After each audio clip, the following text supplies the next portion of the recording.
regret because they made my entire team redundant around 2010 during the aftermath of the financial crisis. Oh, I remember that very well. I moved away from Latvia in 2009, where it was a mental crisis, and that's how I ended up in Canada.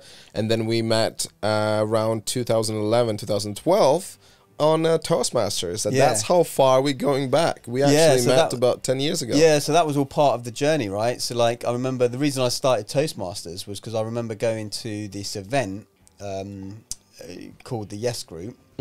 So the Yes Group I learnt about through going on an NLP You know the course. film with the Jim Carrey, Yes Man? It's not quite like that. Everyone thinks like that. Did you guys end up naked there? No. But it's...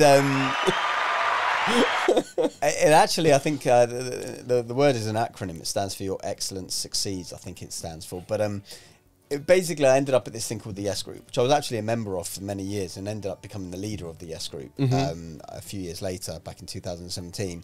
But so I met someone on an NLP course who said, there's this thing called the Yes Group, and at the Yes Group, there's loads of speakers. Like, it's, you know, it's great, right? We have like some really popular speakers. Was there a group called Maybe Group?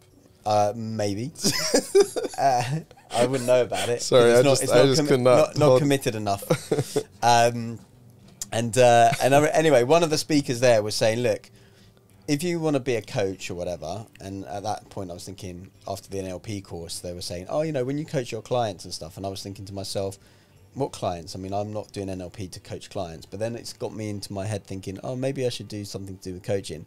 Anyway, this speaker at the Yes Group said, well, if you're going to be a coach, why speak one-to-one, telling people what you do? You should speak on a stage because you can tell your story to many people, and et cetera, et cetera. So that's what got me into Toastmasters, because I was like, actually, you know, maybe I should learn to speak in public. And so those who don't know what Toastmasters are, it's unprofit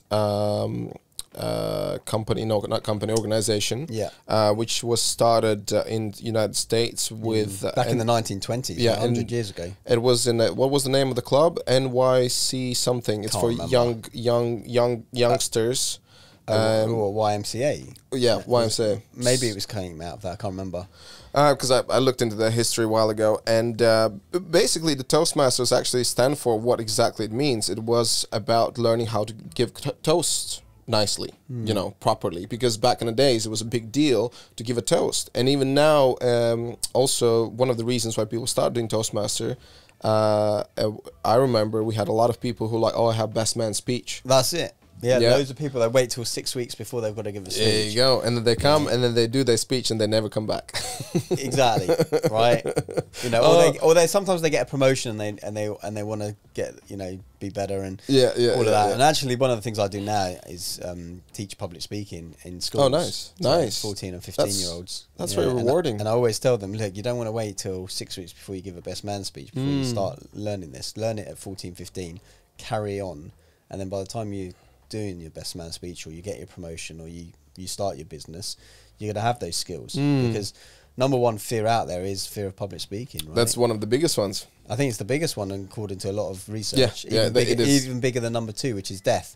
Yeah, and I always say to the kids, I go, when you think about that, and I think I got this from Jerry Seinfeld, it was like, you know, the person, if you think about a funeral, the person giving the eulogy, right, the speech at the funeral, would rather be in the coffin than do the speech, right? They're more afraid of doing the speech than they are of being in the coffin. It makes no sense, right? Yeah, I think I heard that one before, and you're right. The public speaking is the something what people are the most afraid of. Actually, funny enough, this question was discussed in on my second podcast, which is 20 podcasts away, basically. Yeah, because it was me and Chris, who is a stand-up comedy guy, and he did Toastmasters for years. He was actually president of Toastmasters Club in Bali, and then his current girlfriend, and they're expecting a baby now. Woo, congrats, guys. She's also Toastmasters, and that's what we're talking about, Toastmasters, the history and all that. And yeah, it's number one, fear. And the one interesting fact, one of the best public speakers in the world, you see like CEOs of different companies, presidents and all that, that was the number fear for them as well. And then but they kind of faced it and they went for it, and they became the best speakers. Well, I mean, you look at Warren Buffett, who is one of the richest men in the world, right? The Sage of Omaha, 90 years old, worth 100 billion now. Bill Gates' mentor, whatever you think of Bill Gates, irrelevant. But like when he's in his office, Warren Buffett, he went to like Wharton School, so it's like one of the top Ivy League schools in the country. He doesn't have a certificate from Wharton on his wall. He's got his certificate of public speaking from the Dale Carnegie public speaking course, which is, Dale Carnegie is the guy that wrote How to Win Friends and Influence People. I read that book. Amazing book. Right, one of the top books.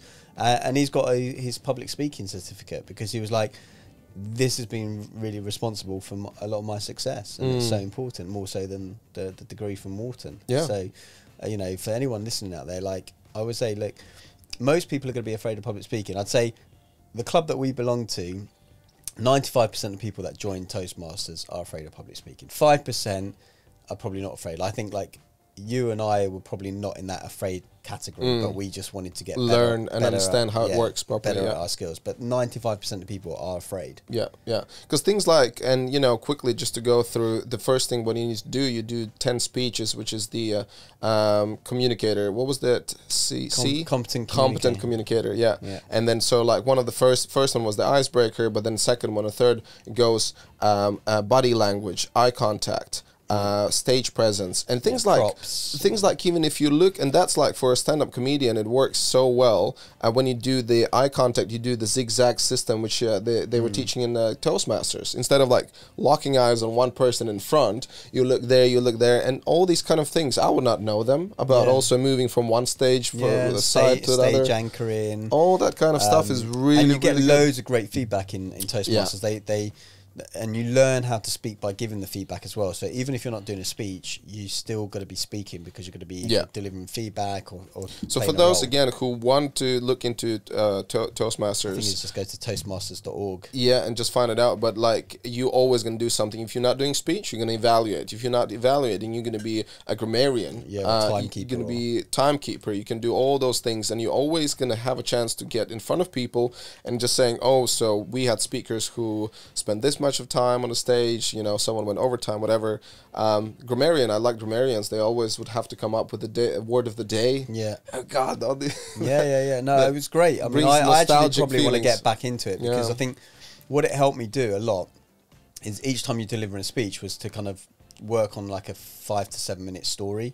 And at the moment, because I do a lot of speaking, but I speak, as you know, mainly about health and well-being, and I've got like, you get into this kind of set pattern, set routine, and I need to develop more storytelling into my speeches and into my delivery of my talks. And I think Toastmasters really helps with thinking about, oh, you know, that time when I was, it gets you to think about stories and deliver them. So I actually do, when I get settled with where I'm going to be and stuff, like when I get back into to join. I think one of the biggest minuses, so I will tell the reason why I stopped doing Toastmasters, so you can tell why you think maybe always not going to be pluses only. There's some things what you maybe were not very happy about Toastmasters. The main thing for me, the feedback would be always super positive.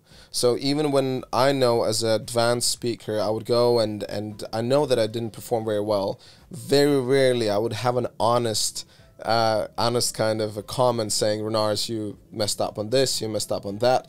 Most of the time it's just going to be, well, Renars was just the best. Well, they do this CRC, right? Isn't it? So commend, recommend, commend. I've got actually on my website how to give feedback, and I got a slightly different one, which is good, go, great. So I would like give a bit of good feedback. Then GO, which is the go part, it stands for growth opportunities. So I'd say, so where I would say, I'm really, when I give feedback to the kids and I tell them how to give feedback, I'm really a bit anal about how I ask them to deliver it, because I do ask them to deliver even the growth opportunities in a positive framework. So rather than say, okay, Renars, you know, I liked your speech, great content, but, you know, you didn't speak loudly enough, so we couldn't hear you. I would say, rather than say it like that, I would say, you know, great speech, loved your content, and next time, to really engage the whole room, if you spoke up and really projected your voice, it would make it more impactful. And then I finish with something great. So good, go, great. And so you do want to, I always say you want about 80% of it to be positive. You want 20% of it to be the growth stuff. Because the thing is, if you kind of say 5, 6 things that person could do better, they're never going to do it, right? You just want to say 1 or 2 things, but you also want to say it in a way that makes them want to do it, rather than, you know, okay, it's, you know, rubbish. Yeah. Because all they'll come away with is that rubbish thing. I totally agree, and to be honest, like, I can say this just because I was Toastmaster for like about 10 years, and I think I just wanted more challenge. Yeah. I wanted more challenge, and like stand up, that's what is when you get on the stage and you bomb and you're like, oh shit. Okay, and a lot of the other exactly participants are quite new, so they feel intimidated to give their opinion about an accomplished speaker. Yeah, but for those who would like to get into public speaking, it's definitely one beginning 100% for Toastmasters. It doesn't cost you much. It's like 70, 80 pounds a year or something. Yeah, it wasn't and then much. you meet the networking. Look at this, me and Harry. That's how we met. Yeah. And we stayed in contact and touch for many years. Yeah. Well, one of my best friends at the moment, I don't know if you remember Joe Lake. He used to play tennis. I'm not sure if he was there when you were there or not, but he and I are really good friends now, and we hang out all the time, and he's through Toastmasters. Yeah. Yeah. Well, I had two favorite guys. They're both bold guys. We had one was Glenn. Yeah, Glenn and Henry. And Henry was my best. Like, he was always wearing these sexy scarves and stuff. Yeah. Anyway, so this is our first segment, and we're gonna be back in just a minute. What I want to ask you, how is it to deal with youngsters? What is the age you're dealing with, by the way? Well, for that workshop, 14, 15. Lift it up, just so it's not in your chest. No. Like, I like that. There we go. Yeah, so for that age group, it's 14, 15, so year 10. That's quite a tough age, isn't it? Yeah, I mean, part of the reason I like doing it is because I feel like if you've got them as an audience and you can hold them, all other audiences are going to be better. Right. I also do some work with like sort of the year 7s and 8s, which are also interesting, but not public speaking on something else. But yeah, anything, if you're presenting in front of kids, going into schools, that's the hardest. So that's kind of why I started it, because I thought, you know, if you get those guys to listen to you, I can imagine it's very challenging. How do you relate to them? What are your ways? Yeah,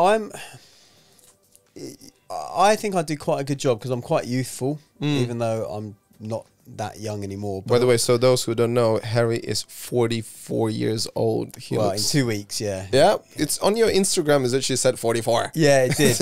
Yeah, it did. Look. I definitely need to discuss this photo. Go. It's so good. Because basically, I'm Greek, and so what we say is when you're 43, you're 44 because you're in your 44th year. My favorite photo is with the hat.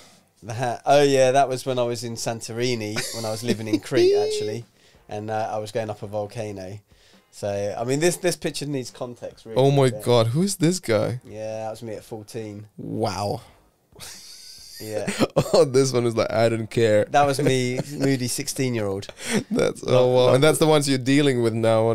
Yeah, but the thing is, I can relate to them because I remember what it's like to be there, because I've kind of kept a semi-journal since I was 10.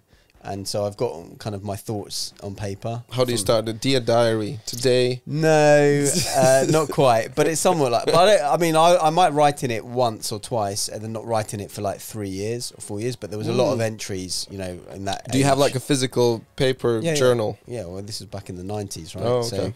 So, floppy disk. But I've got it. Like, I think the most recent time I wrote in it was probably about a year or two ago, and it's like 3 or 4 books now, but I've got lots of entries from 14, 15, 17, that kind of age range, so I know what it was like to be that age, and so I can relate to them quite a lot, and also I'm just honest with a lot of stuff, and what is that? Do they have the name of the subject? Is it public speaking? Is it a subject? Is it something what they can choose, or they have to get the credits, or how does it work? So it's so I work for this charity when I do this, and basically this really rich dude sponsors every school in London and Essex. Does he has a name, that rich dude? A guy called Jack Petchy. So Jack Petchy, good job, man. He's in his 90s, and he's born in the East End of London. I think he's worth like 900 million pounds, right? But so he sponsors a lot of events like drama, you know, arts, whatever. That's awesome. And one of them is public speaking.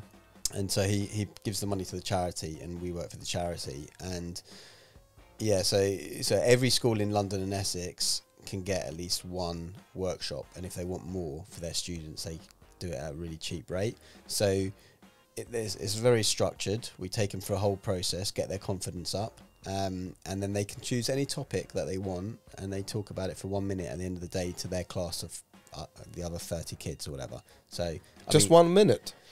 I normally get like a minute and a half. Yeah, but to be honest, like a lot of people will struggle for 30 seconds. Jeez. Yeah, I mean, eventually they get to 2 or 3 minutes if they get through the rounds, and then there's a big competition, and then there's like a final, and someone wins. But it's only like 3 minutes, I think, the final speech. Does it sound for you weird sometimes to hear that people struggle with public speaking, knowing that you or...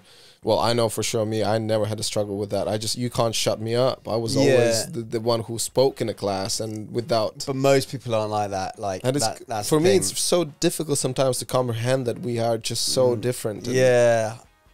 I get it. I get it a lot because I see it a lot. And I've saw it a lot with Toastmasters, but even more so now with the public speaking thing, because...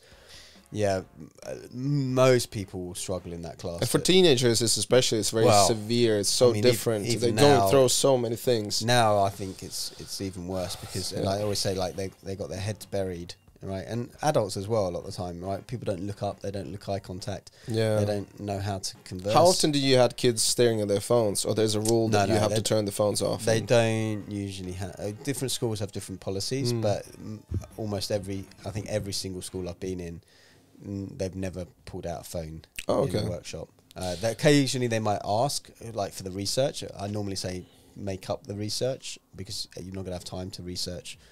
I don't know how many kids die from road traffic accidents in a year, whatever. So whether it's 4,000, 40,000, 400,000, doesn't matter. Just say whatever you want to say. If you get through, then you can do the research. So they might ask, oh, can I get my phone out to do that? And I'll just say no, because I don't want them to waste time. Yeah. And B, I don't for sure know they're going to be using their phone to do that. For that and I reason. don't want to kind of like do a whole domino effect and get other people with their phones. I can relate a little bit to you. Obviously, I'm not in that level of done speeches in front of youngsters and teenagers. But back in Latvia, I have this tiny school the town where I was raised. It's like 6,000 people town and like quite small school. And I have still very good relationships with my English teacher. And every time I would go back to visit my mom, so I started, it was my initiative that I would like to, so when I went to Canada and then I came back, I just wanted to go to the school and talk to kids, saying no matter where you're from, you all have chances, travel the world and, you know, see things like that. It was quite, like, I came from a point of view that when I was their age, I wish there would be someone and would talk to me about those things. Yeah. And funny enough, in about 6 years, that grew from one group of like small group of kids. I had like the full, like almost the entire school was gathered so that I would do the speech thing. Oh, cool. But what I struggled with, and that the initial idea was that I was speaking English, so that I would try to connect with people who think that they don't really need it, but it kind of inspired them. That's a language you need to study, because it was with my English teacher promoting that you need English language as a third language. In Latvia, that's the third language. Yeah, most of us, Latvian, Russian. Yeah. Most of the kids, maybe younger generation, not that much anymore. And I realized that so many of these young kids would be just staring at their phones, and I would be talking about things like what you're gonna do about your future, like career-wise. And I still remember this one girl. So there were these kind of years just before they're graduating, and I remember I would ask, like, what are you going to do? What is your choice? And I was like, oh, I'm going to be a biologist. I'm going to study in this university. Good, because you like biology and you love studying about animals and plants. And they're like, yeah. And then this one girl was like, so what are you going to study? And she's like, I'm going to study psychology. I was like, oh, you love talking to people, you're a good listener. And she's like, what are you talking about? And I was like, yeah, but that's what psychologists do. And she's like, oh, no, I'm just moving there because my boyfriend lives in that town. And I was like, wow. And I would see, like, she's staring at her phone and the topless boyfriend is on the screenshot or whatever. And I'm like, and that was my challenge, to get to those kids and say, listen, like, there's more in this life than just the boyfriend, and you're gonna probably, how they make those decisions about going somewhere and then kind of wasting their time and lives. It's hard. I mean, I think all you can do is share your experiences a lot of the time and hope, because one of the phrases I love is the original was a man, but let's rephrase it to a person. So a person convinced against their will is of the same opinion still. Right, so a man convinced against their will is of the same opinion still. So if you force someone to have an opinion, right, they might agree with you just to get you off your back, but they still it's not their opinion, and they still think the same, right? Yeah. And so, and this can go for so many things, that where we're in right now in the world. But when it comes to that, you know, at the end of the day, you can't control what anyone does, right? You can only control two things in life, right? That's your attitude and your actions. And you might think, especially if you're a parent, oh, you can control your kids. You can't control your kids, right? You think you can guide them, you can point them the direction. Because ultimately the decisions are going to be theirs to make, right? And this is what we're seeing here, is that, you know, no one is technically forcing us to do the things that we've had to do in the last 18 months, but, you know, now through methods of whatever, they're kind of getting us to do it, but we're doing it. We're making those decisions, really, because you can't really get anyone to do anything, right? You can influence, you can persuade, now you can coerce and blackmail, it seems, but but you can't, like, ultimately people have to do it unless you're literally held down at gunpoint or whatever. So the point I'm trying to make is that, like, with the kids, they're gonna work things out for themselves, right? You've got to try and teach them in different ways, because people are going to learn differently, so that they can then think, oh, you know, okay, this is useful, you know. And I normally say to people, look, I know most of you aren't going to want to be public speakers, but it's not about public speaking. One, it's about confidence, but two, it's also if those people that can speak well in public, on average, you're going to earn about 70% more income than the person doing the same job next to you. Really? Well, if you think about it, it doesn't matter. Like I always say, look, let's say you go to a hairdresser's or a barber's, and one is, you know, really good at communicating and public speaking. Yeah. The other's not, right? Now, often in a barber's, they often hire the chair and they have to, you know, pay. But if you're really good with your customer, you're going to understand what they want. You're going to communicate the kind of haircut. And I normally say to people, hands up if you've ever gone to a barber's or a hairdresser's and you've told them what you want and you've come out and it doesn't look anything like what you wanted. Did you go back to that barber's or hairdresser's? Did you recommend that person? That's a good point. I love that. Yeah. And then if they're really good, they might recommend, like, the products, right? You might get a tip. You might be able to sell them shampoos or hair gels or whatever. And so you want that, because then you're going to earn more money. So, you know, if you're any job, if you're a doctor and you can communicate well, you'll probably get invited to speak at conferences and, you know, things like that, right? A friend of mine who's kind of the co-author of my second book, he works in health and safety, but he's like really good communicators. He's like the MC and the chairman of various conferences. So then he's on stage. So then he can command a lot for his fees when he goes in to talk about health and safety. You know, so it doesn't matter what you want to do in life. You're going to earn more money if you can communicate well. If you just hide behind your computer and computer games and scream, right, you might be the best accountant in the world, but no one's going to really know about it, or you're not going to be able to communicate the best accounting ideas to people. And then if they don't understand it, they'll just bugger off and go to another. So basically, there's a lot of advantages. There's a lot of good things, and communicating about with anyone, with your family members, with your kids, with your spouses, so communication goes very far, 100%. And someone who considers to be in sales, So we were talking about public speaking and everything. And now I want to talk about, when did you actually started having this as your business as a public speaker? So this is video. Is this the, like, up to date? Yeah, this is a mix. It's like a compilation. Yeah, it's a compilation video. It starts very loud with the crazy music. This is the music that I used to come on stage. This is actually the Yes group that I'm speaking at. Oh, right. Everyone is clapping. I think this was this was at an event. You guys are up for having a fantastic day, say yes, but I already know you are, but let's just warm up the vocal cords as well. So are you guys up for having a fantastic day today? Yes. Say yes. Yes. My name's Kalymnios, and I help people just like you become superhuman. And I believe that there's a superhero. Look at you. I love those shirts you have. I mean, yeah. They're nice. I've got about 6 or 7 of them. Then kind of 10x that. Because I believe, like I said, that there's I get them from a place in Barcelona, actually. Oh, there you go. Every one of us, and that sometimes we just need to. This is back when I had a bit of facial hair. Bit more facial hair. The leader of today, I think, needs to transform. People think of leadership. TEDx. Tell me about TEDx. How many TEDx speeches have you done? That was the one, the early one, and it's interesting. A lot of people say to me, "Oh, how did you get a TEDx speech?" And I'm like, pretty simple, really. I went onto the TED website. I looked up all the TEDx's in the UK. I looked up ones that were in the next 6 months or next year that I could potentially travel to. I wrote to about 25 of them. Oh, wow. I got maybe like hardly any responses. Were they the same? All the 25 were the same letters, just copy paste. You didn't. It wasn't like you. No, they'd be slightly different because they would have a different theme. Oh, different themes. To the Oh, thing. right. So I'd, you know, and then you have to, and some like this one, for example, actually was a bit funny because this one wanted me to write the speech out as part of the application, and I don't normally write entire speeches. Yeah. Like literally give you, it's like if you're a stand-up comedian, they want to see all your jokes. Yeah, the whole script. And I was like, Wow. okay, so I did a thing, and their theme was serendipity, actually. Oh, right. And so the whole thing was about, so I was talking about really how I got into this world of talking and health and fitness and everything and well-being, and how the whole speech was about, I went to this NLP course, a free NLP day, and I was debating whether I paid the £4,000 to do the NLP course.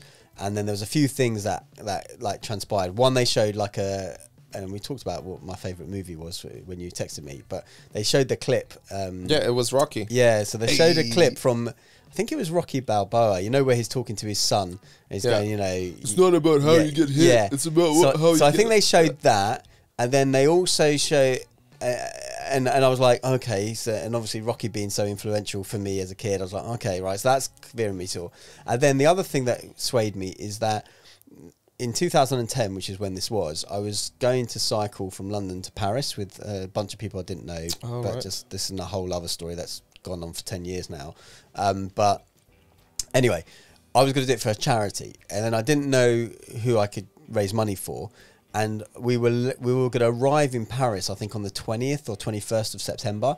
And he showed on the NLP course a video about this charity called Peace One Day, and a guy called Jeremy Gilly, I think his name was, who started this charity. And he basically wanted like all these different countries that may be war in and stuff to have one dedicated day of peace, where there's an amnesty for a day so you can get medicines through and whatever else. And I think that was going to be the 20th or 21st of September each year. I think it's the same each year. So I was like, oh, that works out perfectly because I'm going to arrive in Paris that day. I can raise money for the Peace One Day charity. And so all of this was like, led me to the NLP. And then the NLP, so I decided to do the NLP course. Then going on the NLP course, I met someone at the Yes Group. And then I started to join the Yes Group. That then led me to an event by Joseph McClendon, who is Tony Robbins' head trainer. That led me down to a book. That led me down to the health and fitness world. That led me to another event, which is where I met my then girlfriend, who was quite influential on me. And so it was all about that. And then at the end of that speech, I talk about the framework I have for healthy living. But then they wanted actually the whole speech to be about that. So that's what that speech ends up being about. And it wasn't about the path getting to there. But that was the whole serendipity bit. It's like, because I can trace back now, like 10, 12 years. Like I said, the book led to these things, led to this, led to that. And I can kind of see those things. It's quite journey, clearly. And you can kind of see it where very started. Clearly, very clearly. Yeah, that's really cool.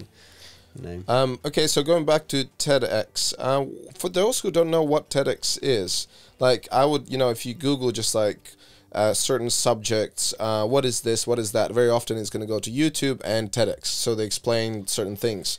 So you said this, I didn't really know that there's themes for TEDx. A lot of time, they call them TEDx days, or how would they event? So TEDx is different. It's like, think of it like TED. There's an event called TED. Right, which is, I think TED stands for Technology, Entertainment, Design, which has been around for a long, long time, but they started putting their videos on YouTube back in 2006 or 7. Right, where they would be talking about technology and development. Well, it's lots of things now, right? There's now it's but originally back started then with that. Well, I don't know really what, but anyway, so these events, like the actual TED happens once a year. Then I think there's a TED Global and a TED Medical or something like that. But anyway, it costs like £4,000 to attend as a participant, and there's usually like high level, like people at the top of their game speak at these TED events.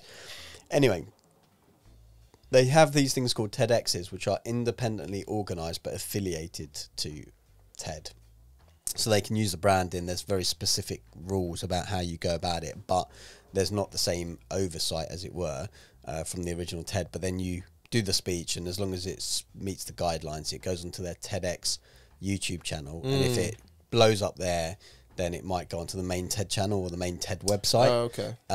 So they kind of, so TEDx is independently organized, but it still follows that same thing, and you get a lot of, like, for example, a lot of people have seen Simon Sinek, Start With Why. He's a kind of massive sensation when it comes to like leadership, but his first speech was on a TEDx stage, right? So you know, I'm still waiting for my one to hit millions of views so I can get invited. So go watch it.